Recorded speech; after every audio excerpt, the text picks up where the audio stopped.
സംസാരിക്കുമ്പോൾ ഇപ്പോൾ സീതാറാം യെച്ചൂരിയുടെ ഭൗതിക ശരീരം AKG ഭവനിലേക്ക് കൊണ്ടുപോകാനായുള്ള കാര്യങ്ങൾ മുന്നോട്ട് പോവുകയാണ്. നേരത്തെ വീട്ടിലായിരുന്നു ഭൗതിക ശരീരം വെച്ചിരുന്നു. ഒരുപാട് പേർ ഇന്നലെ രാത്രിയും ഇന്ന് രാവിലെയും ഒക്കെയായി ഒട്ടേറെ പേർ അവിടെ അന്തിമോപചാരം അർപ്പിക്കാൻ എത്തി. ഇപ്പോൾ തത്സമയ ദൃശ്യങ്ങളാണ് കാണുന്നത്.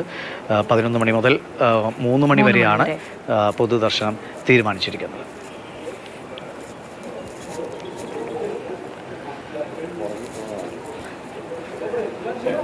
കഴിഞ്ഞ ദിവസം മുഖ്യമന്ത്രി പിണറായി വിജയൻ, പാർട്ടി സംസ്ഥാന സെക്രട്ടറി MV ഗോവിന്ദൻ അടക്കമുള്ളവർ, ഗവർണർ ആരിഫ് മുഹമ്മദ് ഖാൻ തുടങ്ങിയവരൊക്കെ ഇന്നലെ എത്തി അന്തിമോപചാരം അർപ്പിച്ചിരുന്നു. ബാലഗോപാൽ ചേരുന്നുണ്ട്. ബാലഗോപാൽ, ഇപ്പോഴേ AKG ഭവനിലേക്ക് കൊണ്ടുപോവുകയാണോ? 11 മണിയായിരുന്നു, അല്പം നേരത്തെ ആണോ?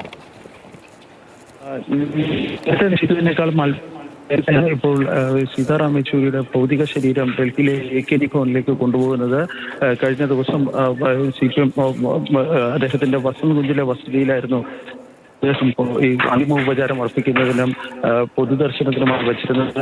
അദ്ദേഹം അടുത്ത കുടുംബാംഗങ്ങൾ ഉൾപ്പെടെ ഉള്ളവരായിരുന്നു ഈ വസന്തകുഞ്ചിലെ വീട്ടിൽ, ഫ്ലാറ്റിലെത്തി ഈ അന്തിമോപചാരം അർപ്പിക്കുന്നതിനുള്ള സൗകര്യം ഏർപ്പെടുത്തിയിരുന്നത്. ഇപ്പോൾ ദൃശ്യങ്ങളിൽ കാണുന്നത് പോലെ വസന്തകുഞ്ചിലെ റബിയിൽ നിന്ന് ഈ ഭൗതിക ശരീരം AKG ഭവനിലേക്ക് കൊണ്ടുപോകുന്നതിനായി ആംബുലൻസിൽ മാറ്റുകയാണ്. CPM അംഗം ബൃന്ദ കരാട്ട്, അതുപോലെ തന്നെ യെച്ചൂരിയുടെ ഭാര്യ സീമ ചിസ്തി, രാജ്യസഭാ അംഗം ഡോക്ടർ V ശിവദാസൻ, CPM നേതാവ് ബിജു കൃഷ്ണൻ തുടങ്ങിയ പ്രധാനപ്പെട്ട CPMന്റെ പ്രധാനപ്പെട്ട നേതാക്കൾ ഈ ഭൗതിക ശരീരത്തിന് ഇപ്പോൾ ആംബുലൻസിലേക്ക് മാറ്റുകയാണ്.